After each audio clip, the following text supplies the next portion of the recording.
Hello again, Dan also here with Lifelong Learners.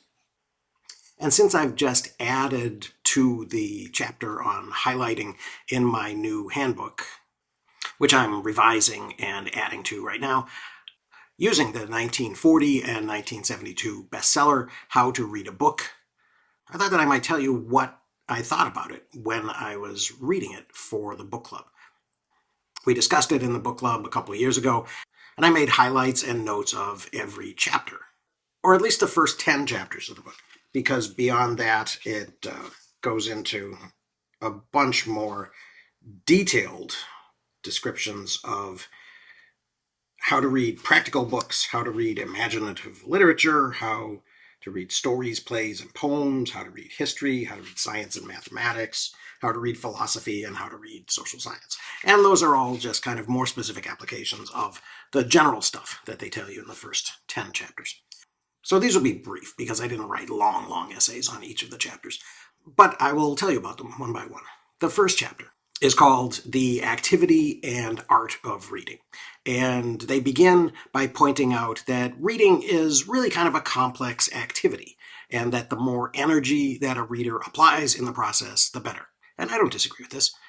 But I thought, as I was reading this, that the amount of reading that I was going to expend on the book was probably going to vary depending on my particular goals in reading it. And that applied to Adler and Van Doren's book and to many of the other ones that I read. And I suspect that an aspect that was missing in Adler's argument, and then whatever Van Doren added to it in this chapter, was the idea that we're not necessarily always trying to squeeze all of the juice out of the lemon. One of the other readers in the book club, Chris Aldrich, had commented that he wasn't sure why the authors admonished the reader against seeking outside help when reading. Chris asked, what if the text assumes too much familiarity with cultural elements that may have changed since its writing? This was a typical piece of advice that they would give to great books discussion leaders, for example. Make sure that people stick only to the text and don't bring in information from outside sources into the discussions. It does strike me that Adler and Van Doren were probably a bit more embedded in the Western canon, and that the rest of the world, even in the West, may no longer feel quite the same level of commitment to understanding all of the references, or what we would nowadays call Easter eggs, that might be buried in a text. A few pages later, the authors describe how unsatisfying it can be to have to reach for a reference, how much it might break the flow of the narrative or of an argument, and I do get that. In a section called The Goals of Reading, the authors distinguish between information and understanding. And while I think there is something to this, I kind of felt uneasy and objected a little bit to the hierarchical way that they described these ideas.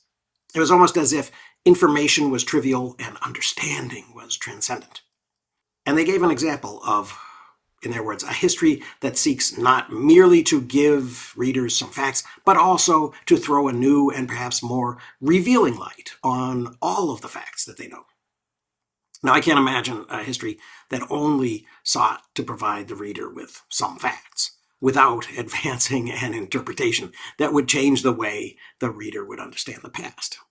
They seem to be confused about parts and wholes, I think. Or maybe to believe that the only meaningful contributions made by new interpretations are ones that are global. And I think this distinction is kind of arbitrary, artificial, and maybe even a bit Whiggish. And leaning into this attitude, Adler and Van Doren announce that we can only learn from our betters. At least they put betters inside quotes. But they're still saying that reading for understanding rather than for facts presupposes a kind of a teacher-student relationship. If this is true, then would primary sources be for information only, unless I were willing to suppose that the author of them was my better? This approach would seem to be challenged by cultural relativism, which should have been apparent by 1972 when the second edition at least came out. But maybe they were fighting cultural relativism. They carry on, calling instruction aided discovery to emphasize its energetic nature, which I did kind of like. As I was reading this, I was reminded of Hayden White's description of narrative, which I imagine they would consider as seeming to fill in for discovery. But this is inaccurate, because the narrative arc is determined, even though it seems open-ended to the reader, which actual discovery by observation of external reality really is not. Later in the chapter, my friend Chris remarked on the differences between the reader's relationship with the text and people listening in purely oral cultures. This got me thinking that most authors of most texts that exist in the world today are dead, which led me to think that we are getting an accurate depiction of their ideas in print, since now they're fixed, when in an oral culture we might be getting ideas that may have originated with people in the distant past, but have been altered, even if just by curation, which ones were chosen to be included, in the process of making it to the present in order to be recited.